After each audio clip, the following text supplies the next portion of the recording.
He who writes remains. He used to be a man of high standing with an important job, and he clings to this image frenetically when he arrives on our ward. He spends his day walking around, looking for something he can no longer remember.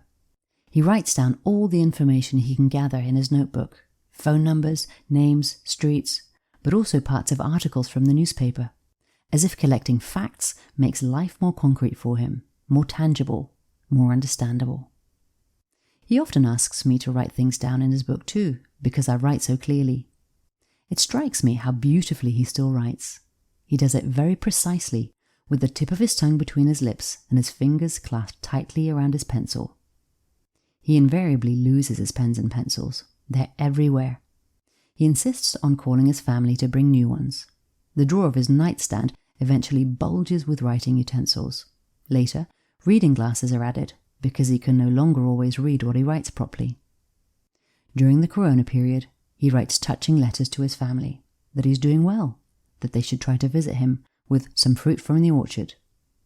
He's convinced that in the month of March, apples can already be picked in his orchard, and praises the fruit that is brought to him from the store as the best from his garden.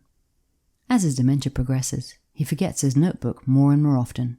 He's constantly looking for it and asking for new ones. Until finally, he stops even asking for notebooks. But does he write? He definitely still does that. On the side of the newspaper, on walls and doors, on pieces of toilet paper. What he writes is barely legible, but trying to capture the world around him in words remains a constant. Who was it that said, "He who writes remains"?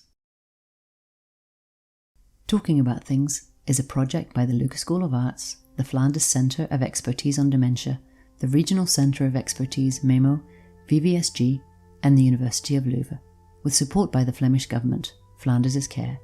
The project Talking About Things was inspired by an exhibition model developed by the Enable Foundation.